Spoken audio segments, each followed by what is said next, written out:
I must once again thank you कि आप यहाँ पर आए और मेरे साथ आप कॉन्वर्सेशन कर रहे हैं। I feel so happy and I feel so inspired every time and I still remember जब पिछले साल मेरी आपसे बात हुई तो मैंने कहा कि मेरा एक सपना है कि मैं आपको अपने प्लेटफॉर्म पे बुलाऊं। और I still remember when you share that story with me कि आप ऐसी क्या घटना घटित हुई कि जब आपने कहा कि मैं अपनी एक नई संस्था खोलना चाहूंगा जिसमें you would love to work with small children, you would love to work with beggars at the railway station. तो आजाद साहब अपने बारे में आप ऐसा कुछ बताइए जो ज्यादा संसार को ना पता हो। आप कहाँ से बिलोंग करते हैं, क्या किया हुआ है आपने और ऐसा क्या घटित हुआ कि आपने कहा कि मैं स्माइल रोटी संस्था को आगे बढ़ाना चाहूंगा। जी, मैं पैदा गोरखपुर में हुआ हूँ। पंडित राम प्रसाद बिस्मिल की भूमि है वो, जिन्होंने देश की आज़ादी में एक बहुत बड़ी भूमिका निभाई और उसी शहर में वो शहीद हुए। उसी शहर से मैंने अपने काम की शुरुआत की, स्माइल रोटी बैंक की शुरुआत की। तो शुरुआत कहाँ से हुई, एक मेरा सर जो है दुर्घटना में काफ़ी क्षतिग्रस्त हो गया था और वहाँ गोरखपुर में मेरा इलाज चल रहा था। उसी बीच मुझे दिल्ली आना था एम्स में इलाज के लिए। तो गोरखपुर रेलवे स्टेशन पे प्लेटफार्म पे मैं बैठा हुआ था, ट्रेन का इंतजार कर रहा था और निश्चित रूप से उस दिन हमारी मेमोरी ठीक नहीं थी। घर के लोग, कई लोग थे क्योंकि मैं किसी को पहचानता नहीं था। और रेलवे ट्रैक पे गिरी हुई गंदगी को एक छोटी नन्ही बच्ची जो है वो उस पे ट्रैक पे बैठ के उसको खा रही थी। तो मुझे ये तो लगा कि ये कुछ गलत हो रहा है। तो मैंने अपने फादर से कहा कि बैग में जो टिफिन रखा हुआ है कुछ खाना था, ये मुझे दिमाग में था कि कुछ खाना जैसा है बैग में, तो उसमें से उसको दिया जाए। और मेरे पिताजी उसको दिए, उस बच्ची को खाना दिए, बच्ची ने खाना खाया और जब बच्ची खाना खाई तो मुझे लगा कि ये काम ठीक हो रहा है।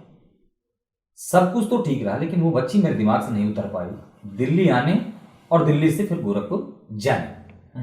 और फिर मैं जब घर पहुंचा तो घर वालों से कहा कि मुझे स्टेशन ले चलिए, उस बच्ची से मुझे मिलना है।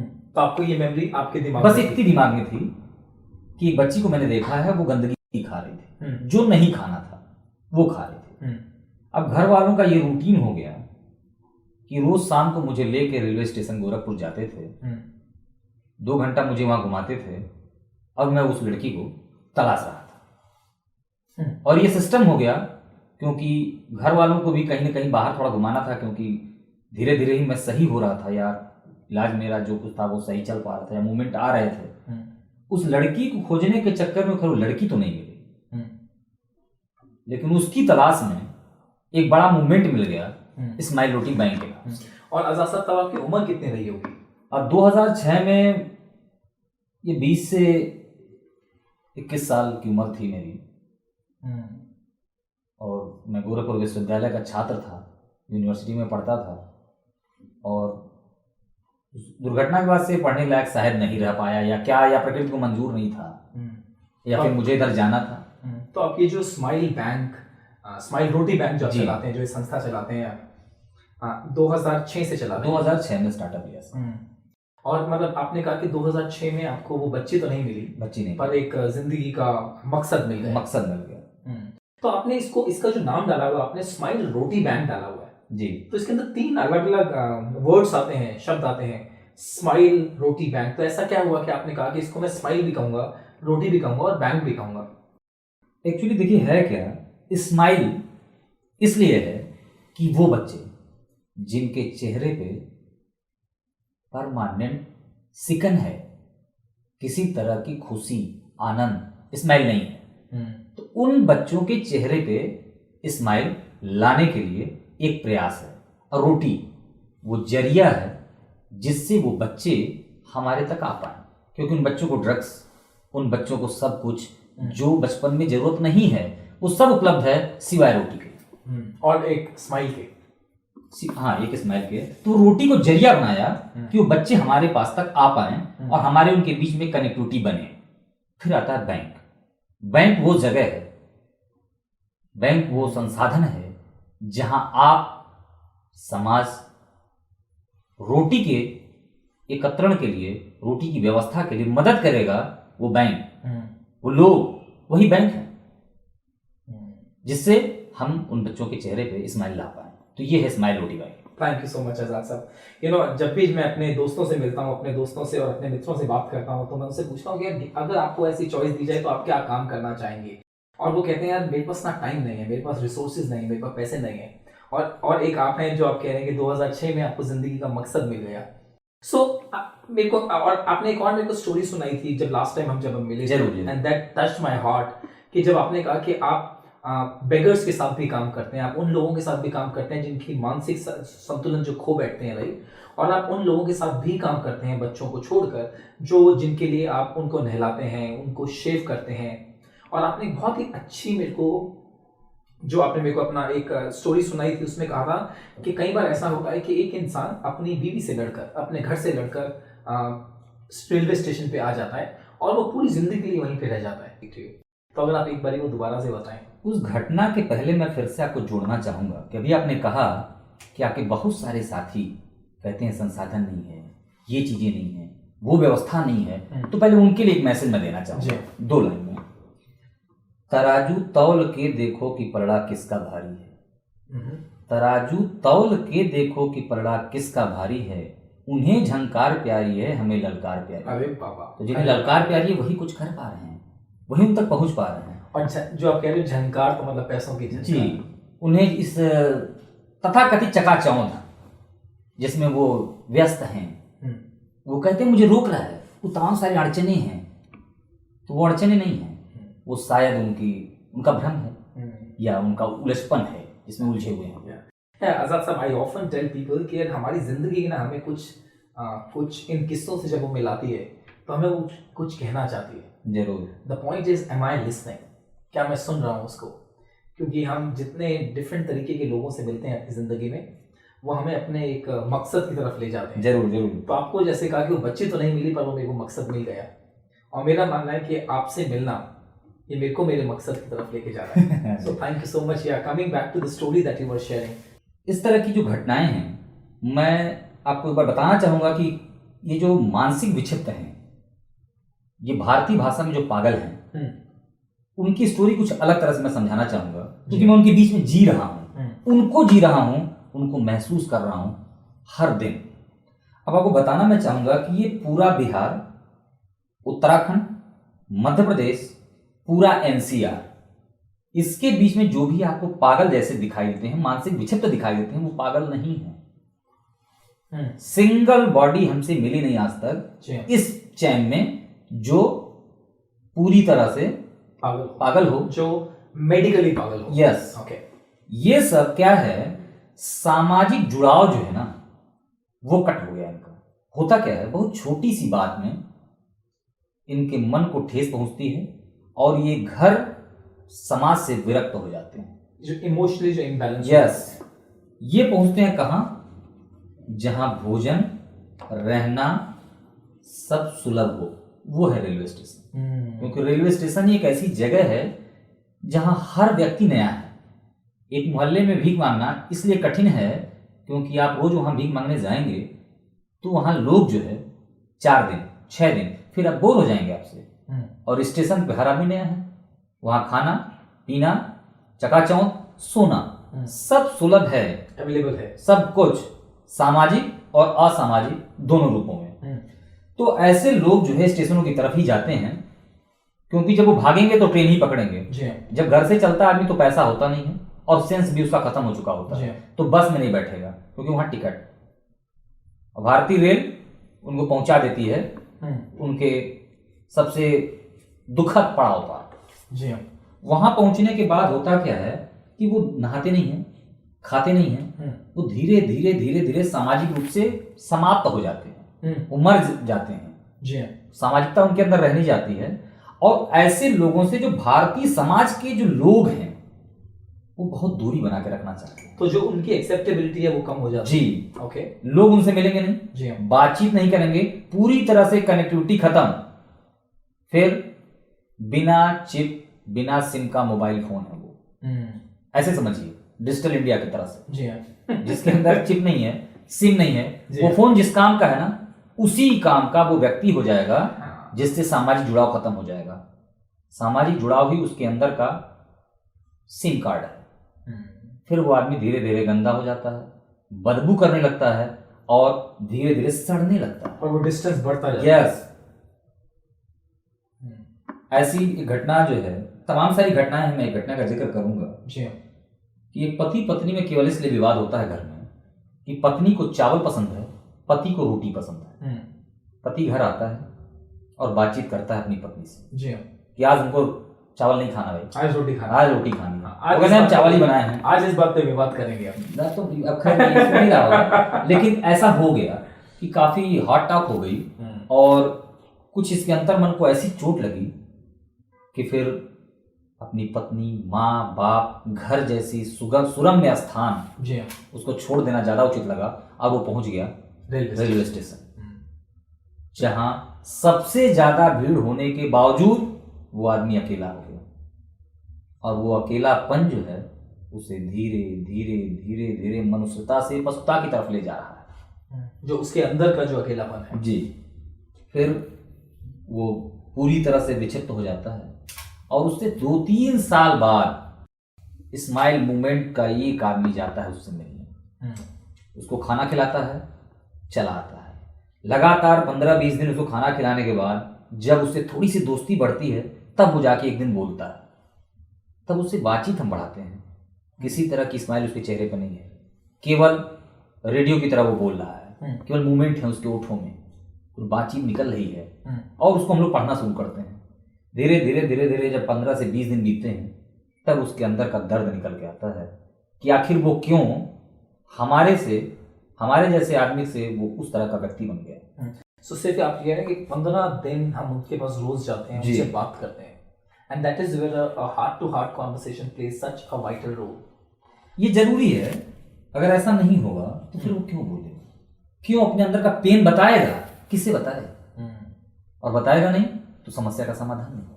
और ऐसे आपको कितने लगते हैं? आप एक तो गोरखपुर में काम करते हैं और एक लखनऊ में भी काम करते हैं। हम इसमें गोरखपुर में काम कर रहे हैं, ग्वालियर में काम कर रहे हैं, पटना में काम कर रहे हैं, जबलपुर में काम कर रहे हैं और अभी लखनऊ में वॉलंटरी काम कर रहे हैं। लखनऊ में पूरा सेटअप नहीं लगा पाएंगे, लेकिन लखनऊ में मुझे लग रहा है कि इस महीने से अगले महीने तक जो है। आपको ऐसा कितना लगता है कितने लोग हैं रेलवे स्टेशन पे ऐसे आते हैं जो जिंदगी में होते हुए भी जिंदगी से दूर हो जाते हैं? जी, बहुत सही आपने बताया। ऐसी लगभग पूर्वोत्तर रेलवे और उत्तर रेलवे के जो बड़े मुख्य प्रमुख रेलवे स्टेशन हैं उनमें हर रेलवे स्टेशन पर लगभग 60 से 70 के आसपास की संख्या है, हर रेलवे स्टेशन। और इसकी एक बड़ी समस्या ये है कि हम उनको समझ रहे हैं कि वो पागल नहीं है, मानसिक विक्षिप्त नहीं है, लेकिन समाज तो समझ रहा है ना, समाज तो समझ रहा है, समाज उनके पास जा नहीं रहा है। और ऐसे मेंटली रिटायर्ड लोगों के लिए किसी भी तरह की राजनीतिक जागरूकता है ही नहीं। तो बहुत बहुत अच्छी बात करी कि एज पर गवर्नमेंट जी ज्यादा हमारे पास कुछ नहीं है जिसके लिए हम उन जो सो कॉल्ड मेंटली रिटार्डेड हैं जो रेलवे स्टेशन पे मिलते हैं उनके लिए हम कुछ कर पाए। तो मैं ये जानना चाहूंगा कि ये तो सिचुएशन हो गई जो आपने मेरे को बताई कि आप बच्चों के साथ काम कर रहे हैं, आप बेगर्स के साथ काम कर रहे हैं, आप उनके साथ काम कर रहे हैं जिनसे जो सोसाइटी से जिनके पास सोसाइटी से एक्सेप्टेबिलिटी नहीं है। जरूर। तो इस एरिया में आपने क्या क्या काम किया है अभी तक? एंड आप यहाँ पे 11 साल से हैं इस एरिया के अंदर जो आप काम कर रहे हैं, 11 साल से काम कर रहे हैं। और मेरे को ये भी पता कि 2-3 और संस्थाएं हैं ऑल ओवर द इंडिया जो इससे कुछ मिलता जुलता काम कर रही हैं। और जो स्पेशली आपने बताया कि रोटी बैंक वाला, तो ऐसी कई संस्थाएं हैं, दिल्ली में भी हैं। और जो छोटे छोटे कई स्टूडेंट्स मिलते हैं जो घर से खाना उठाते हैं और वो आगे देके जाते हैं। But the kind of work that you are doing it's much deeper. You are not only giving them the food, you are also providing them the education, right? आप उनको और ये भी दे रहे हैं कि जो आपने बताया कि 15 दिन लगते हैं जहाँ पे एक इंसान अपनी इंसानियत खो चुका होता है। क्यों? क्योंकि उसके पास कोई बात करने के लायक नहीं होता। तो 15 से 20 दिन लगते हैं जब आप उसके पास दोबारा बैठते हैं, वो रेडियो की तरह धीरे धीरे धीरे आपसे बात कर रहा है। तो इस एरिया में आपने अभी तक पिछले 10 सालों में 11 सालों में ऐसा क्या काम किया है जिससे आपको बहुत ही अच्छा लगता है अपने बारे में? अभी आपने बताया कि बहुत सारी संस्थाएं कुछ इस तरह का काम कर रही हैं। तो मैं यहाँ बताना चाहूंगा कि मैं कैसे उन लोगों से अलग हूँ। रोटी bank no, smile Roti bank केवल किसी को भोजन देके उसे अकर्मण्य नहीं बनाया जा रहा है, उसे कामचोर नहीं बनाया जा रहा है, यहाँ उसे फिर से इंसान बनाया जा रहा है। ये हमारी संस्था का मोटो है। एक पशुवत जिंदगी जी रहे बच्चे या मानसिक विक्षिप्त को फिर से उसके अंदर सामाजिकता को कूट कूट के भर के उसे जीवन का ककहरा सिखाया जाए और उसे मेन स्ट्रीम में ले आया जाए। ये हमारे यहाँ का फंडा है, ये स्माइल रोटी का फंडा है। पिछले 10 सालों में मुझे लगता है, और ऐसा जो हमारे आंकड़े हैं, कि कम से कम 1000 से ज्यादा बच्चों को पढ़ा के लिखा के जीवन का ककहरा समझा के उनकी घर वापसी हो चुकी है। हर 1000 बच्चे आपके 1000 से ऊपर, वाह, ओके, इतने अपने घर जा चुके हैं और घरों में अपने सामाजिक जीवन जी रहे हैं। फोन करते हैं, हमारे वॉलंटियर्स को फोन करते हैं और आज भी हमारी तमाम बच्चों से बातचीत होती है। ये जरूर है कि उन्हें हम बहुत बड़ा इंडस्ट्रिस्ट नहीं बना सकते हैं, उन्हें हम कुछ और नहीं बना पा रहे हैं, लेकिन कम से कम उन्हें जानवर से इंसान तो बना ही दे रहे हैं। और humanity is, I think, you know, this reminds me कि एक बार दलाई लामा जी से पूछा गया कि दलाई लामा साहब आपका धर्म क्या है, तो वो कुछ देर तो रुके और उनकी बहुत ही अच्छी सी स्माइल आती है बच्चों वाली, तो खिल के हंसे।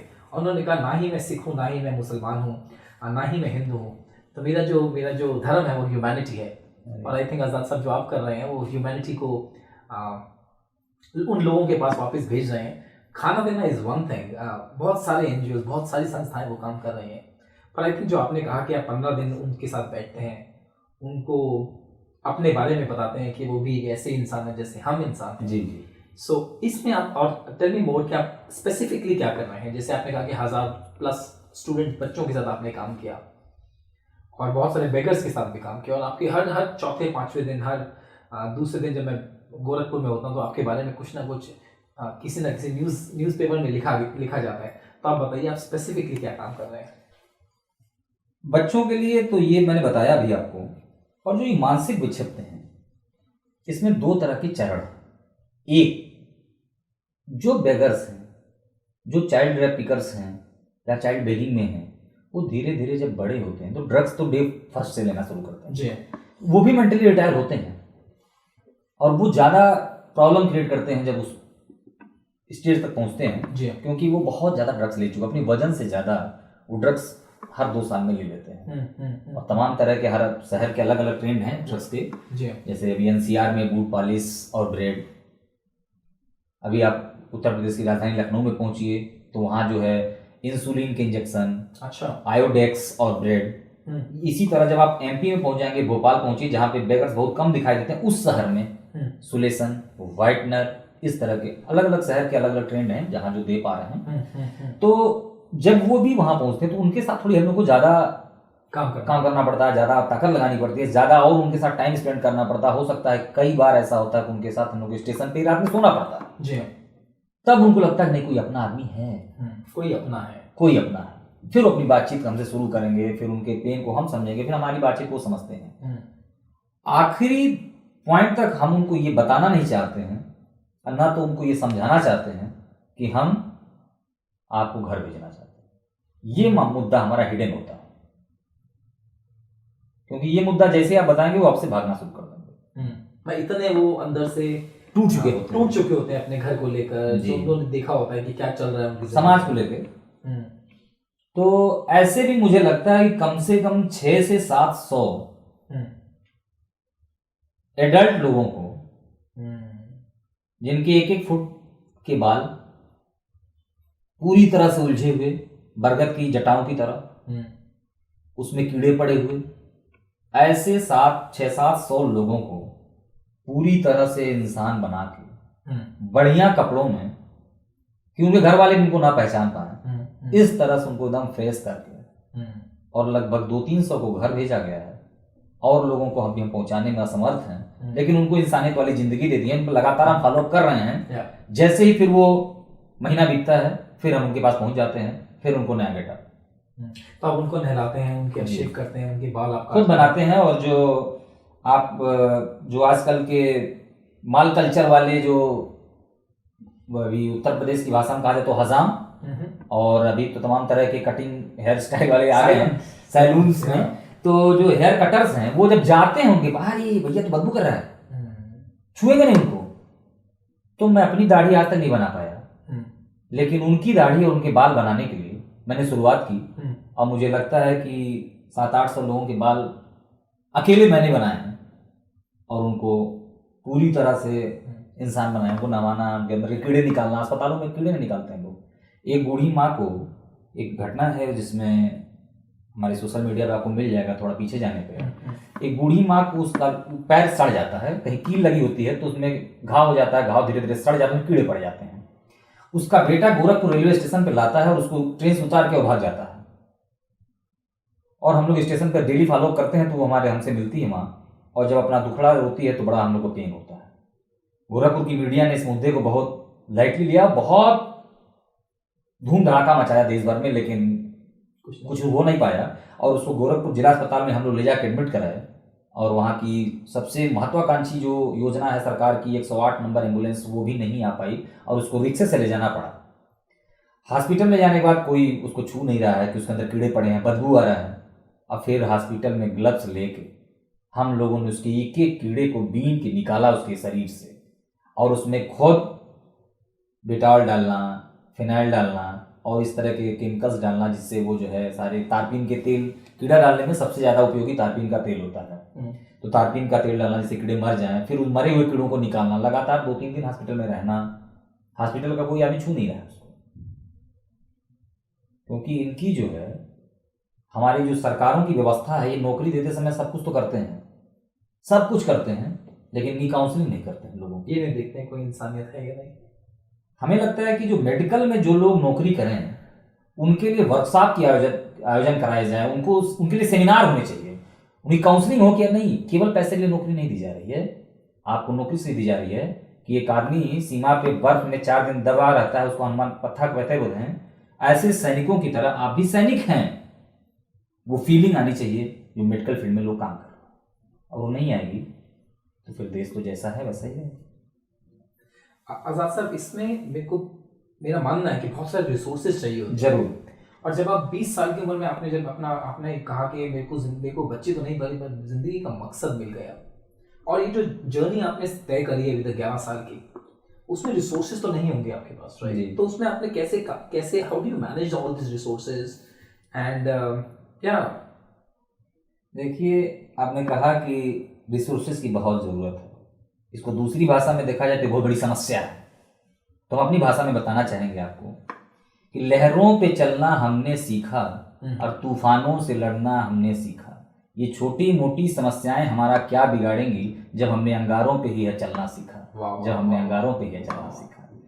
तो अब जब हमने इस तरफ कदम बढ़ा दिया है और इस दिशा में मैं चल दिया हूँ, तो संसाधन आ जाते हैं, क्योंकि पहाड़ की कंदराओं में रहने वाली गिलहरी के लिए भी भोजन की व्यवस्था एक ऐसी ताकत है जो कर देती है। तो आप नेक इरादा लेके चल दीजिए, व्यवस्था हो जाती है। समस्याएं आएंगी तो देखा जाएगा, और समस्याएं नहीं आए तो निश्चित आपके काम में खोट है। तो ये मैं अपनी भाषा में लोगों को कहता हूँ, या तो आप अपने जो आपको चाहिए जी उसको देख सकते हैं, या आप समस्याओं को देख सकते हैं। हाँ, दो में से एक ही चीज देख सकते हैं। अगर दोनों देखोगे तो आप चल नहीं पाओगे। तो so how do you manage? I'm still very curious to know कि आप कैसे मैनेज करते हैं, फाइनेंसेस कैसे करते हैं। और मेरे को पता है कि आपकी जो टीम है वो भी 10 लोगों की टीम है, बहुत सारे वॉलंटियर्स आपके साथ जुड़े हुए हैं, तो आप how do manage all that? इसमें एक बहुत बड़ा रोल जो है सोशल मीडिया का भी रहा है। ओके। तमाम लोग सोशल मीडिया से बहुत कुछ कर रहे होंगे, अच्छे काम भी और बुरे काम भी, लेकिन मुझे लगता है कि हमारे इस पूरे मिशन में सोशल मीडिया ने मील का पत्थर साबित हुआ हमारे लिए। बहुत सारे लोग दूर देशों में बैठे हुए हैं, उनके अंदर भी फीलिंग आ गई, अरे नहीं बहुत अच्छा काम हो रहा है, उन लोगों ने मदद किया, लोग कर रहे हैं, और क्राउड फंड के ही द्वारा हमारे इस पूरे कैंपेन की जो दशा है वो सुदशा में बदल रही है। हम लोगों से अपील करते हैं, सोशल मीडिया बातचीत कर रहे हैं लोगों से, लगातार अपील करते हैं कि हमें कुछ ऐसा दें आप जो आपके घर में वेस्ट हो, वही मेरे लिए वेस्ट है। जी हाँ, आप कुछ 7 रोटी खानी है, 6 खाइए, थोड़ा पेट भी ठीक रहेगा, सेहत भी ठीक रहेगा, वही 1 रोटी हमको दे दीजिए, तो एक आदमी जिंदा हो जाएगा। तो ये हमारा अपना फार्मूला है कि हम लोगों से बातचीत करें, लोगों से क्राउड फंड इकट्ठा करें, चला वैसे ही चल रहा है। Yeah, and I'm sure there are many people who are watching this conversation and they would like to donate, and उसके बारे में हम बाद में बात करेंगे कि कौन से बैंक अकाउंट में वो पैसे, in case they would like to deposit any small amount, they will directly reach out to you. पर इसके अंदर में one question is very important for me to understand, and that is what I keep on asking myself, कि इस 11 सालों में वो जो आजाद था जिसको एक मकसद मिल गया था, और जो ये आजाद है जो कह रहा है कि कोई भी हम तो अंगारों के ऊपर भी चल सकते हैं, तो उस आजाद के अंदर क्या डिफरेंस आपने अंदर देखा, अपने अंदर क्या देखा? शुरुआत में मुझे लगा कि एनर्जी लेवल हो सकता है आज कम हो, तब ज्यादा था। लेकिन जो रास्ते के पत्थर मिलते गए वो बहुत सारी चीजें सिखाते गए, बहुत ठुकरें लगी, और ऐसे काम में हम लोगों ने हाथ लगाया जिसकी हर शहर की इनकम डेली की लाखों की है। इन बच्चों पे जो काम करते हैं लोग, जो छोटी छोटी लड़कियों से वैश्यावृत्ति का काम करवा रहे हैं, जो एंटी हैं, ओके, उनकी लाखों की इनकम डेली की है, और उस पे आपने धक्का दिया। सीधे हम लोग उस पे प्रहार कर रहे हैं, उस पे धक्का कर रहे हैं, उसको बंद कराना चाह रहे हैं। जी।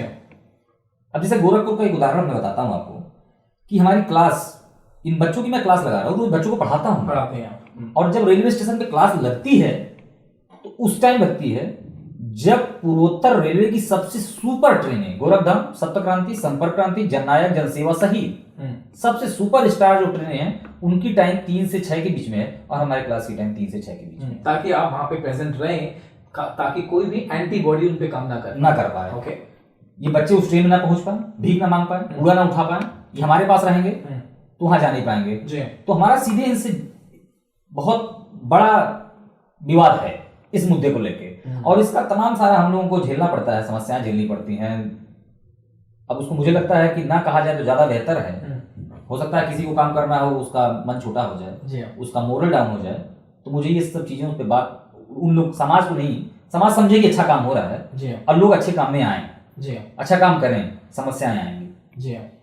तो अगर आपने अपने इस पूरे 11 साल के इस जर्नी में जो आपने अपने मकसद की तरफ चलते जा रहे हैं, इसमें कोई एक चीज सीखी हो जो आपके लिए बहुत ज्यादा इंपॉर्टेंट प्रूव हुई, तो एक चीज क्या है? सबसे बड़ी बात जो मैंने सीखी है इस पूरे अभी तक की जर्नी में, इस यात्रा में, सामाजिक यात्रा में, कि हमें, मैं घटना से आपको जोड़ना चाहूंगा। जी। बाज आसमान का बादशाह होता है, वही हमारा रोल मॉडल है। बहुत सारे लोग रोल मॉडल, तमाम लोग होते हैं, मेरा रोल मॉडल बाज है। जी। क्यों है? बाज जो है पूरी जिंदगी उड़ान भरता है, और जब वो बूढ़ा होने लगता है हमारी आपकी नजर में, तब उसके पंख बहुत बड़े बड़े हो जाते हैं, नाखून बहुत बड़े बड़े हो जाते हैं, उसको उड़ने में थोड़ी दिक्कत होती है। तो ये जो इसकी 50-60 साल की जो जिंदगी होती है ना, इस बीच में वो पहाड़ की कहीं दूर एक गुफा में एक गुफा बनाता है, एक जगह बनाता है, हर बार उड़ जाता है, वहां थोड़ी जगह बनाता है अपने लिए, और जब इसके बाल बहुत बड़े हो जाते हैं, नाखून बढ़े जाते हैं, उड़ने में थोड़ा परेशानी महसूस करता है, तब ये वहां पहुंचता है। वहां पहुंचने के बाद अपने खुद के चोंच से अपने सारे बाल नोचता है, खून से लथपथ हो जाता है, अपने सारे नाखून पत्थरों पे मार मार के तोड़ता है, और जब ये सब निकाल देता है तब वो वहां पड़ा रहता है कुछ दिन तक। धीरे धीरे उसके नाखून आते हैं और नए पंख आते हैं, और फिर जब उड़ान भरता है तो फिर 70 साल वो आसमान का बादशाह रहता है। इसलिए जब हमें महसूस हो, जब हमें लगे कि नहीं कुछ भारी हो रहा है, कुछ गलत हो रहा है, तो लड़ाई आपकी आपसे है। थोड़ा सा किनारे होइए और अपने अंदर झांक लीजिए, खूब अंदर, बढ़िया लेंस वाले चश्मे से, कहाँ कमी है, और उन सारे बालों को नोचिए। थोड़ा खून तो बहेगा, थोड़ा दर्द तो होगा। तो साथ साथ बहुत अच्छा आपने मेरे को एनालॉजी दिया, बहुत अच्छा मेटाफर दिया कि इस समय आपको स्माइल रोटी बैंक को और आपको, because you are the founder member of this संस्था, कहाँ पे अंदर अपने अंदर देखने की जरूरत है, कौन सी वो चीजें जो आपको लगता है कि आपको भी अपने आप से निकाल देनी चाहिए, and it's time to actually give birth to yourself, and so that the Smile Roti Bank can actually move to a very different height all together. कि आप अपनी इस सामाजिक जो समस्या को आप जुड़े हुए हैं, जिसको आप हटाना चाहते हैं जी, उसको आप हटा पाए। ऐसे अपने अंदर क्या चेंज चाहिए आपको आज की डेट में? मुझे लगता है कि मेरे अंदर जो अभी सबसे बड़ी जो समस्या है वो ये है कि थोड़ा टेम्पर लेवल थोड़ा बड़ा हाई है। उसको थोड़ा डाउन करना होगा। और ये अगर डाउन हो गया तो चीज़ें बहुत आसान हो जाएंगी। और लगातार मैं प्रयास कर रहा हूँ कि थोड़ा सा गुस्सा जो है ये बड़ी समस्या पैदा कर रहा है मेरे पूरे इस यात्रा में, क्योंकि चीज़ों को, उसका कारण है, थोड़ा छोटा कारण है कि लोग जुड़ते हैं आपके नेम फेम से और आप जुड़ते हैं अपने उस पेन से, दर्द से, एक दर्द से आप जुड़े हुए हैं। इस पूरी संस्था का जन्म एक दर्द के साथ हुआ, आप उस दर्द के साथ जुड़े हुए हैं। जहां खेल देखेंगे आपके अंदर गुस्सा आ जाएगा, जरा सा आपको लगेगा कुछ गड़बड़ हो रहा है, कुछ दांव पेच कोई कर रहा है, तब गुस्सा आएगा। लेकिन फिर भी समाज के साथ चलना है तो धीरे धीरे उसे कम करना होगा और चीज़ों को थोड़ा सा मैनेज करना होगा। तो मैं प्रयास में हूँ। बहुत बहुत शुक्रिया आज़ाद साहब फॉर शेयरिंग कि आपको भी गुस्सा आता था और आपने तो बहुत बड़ा सा एक मकसद उठा के रखा अपनी ज़िंदगी में। You know, this reminds me of a small story. I would love to share that with you. Some time back, I was interacting with few people in Coimbatore. तो मैं एक छोटे से 10-12 लोगों के साथ काम कर रहा था। वहाँ पे एक इंसान था जिसको पोलियो था। तो और जो हम लोग जुड़े हुए थे उन्होंने कहा कि हमें इसके साथ नहीं खेलना।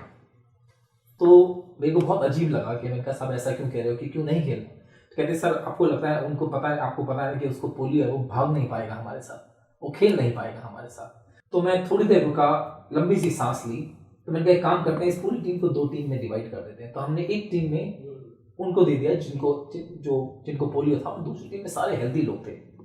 And as the luck would have it, at the end of the day जिस टीम में वो जो इंसान था जिसको पोलियो था वो जीत गए। और जब हमने बात करना शुरू किया तो हमें लगा कि यार उसका जो हैंडीकैप था वो फिजिकल हैंडीकैप था, और जो दूसरी टीम का जो हैंडीकैप था वो मेंटल हैंडीकैप था। एक का हैंडीकैप दिख रहा था और जो दूसरे को हैंडीकैप समझ रहे थे क्योंकि वो फिजिकली हैंडीकैप है, उनका मेंटल हैंडीकैप था, वो दिख नहीं रहा था। एंड एज जैसे आपने मेरे को बताया कि वो गुस्सा है उन लोगों के ऊपर जो वो चीज़ नहीं देख पाते जो आप देख पाते हैं। तो मेरे को लगता है कि हम जो लोग हैं जो वो चीज़ नहीं देख पाते जो आप देख पाते हैं, तो हमारे अंदर भी एक हैंडीकैप है। तो please give your love and compassion to people like us as well, because we have our own insecurities. जो मैंने आपको बताया, आपके दोस्त के बारे में बताया कि here is this person who would like to add value to the society, but because of any ABC reason he has not been able to do that. I understand, because he has his own fears, he has his own insecurities, he has his own inadequacies. So I think that I need to be extra compassionate towards that person. I need to maintain patience and peace with that person, so that आप जब इस वार्तालाप को जब वो सुन रहे होंगे तो मेरे को लगता है कि वो 1% शिफ्ट तो जरूर आएगा। बहुत बहुत शुक्रिया आज़ाद साहब, thank you so much for being here, and it was lovely having you in this conversation. Thank you so much.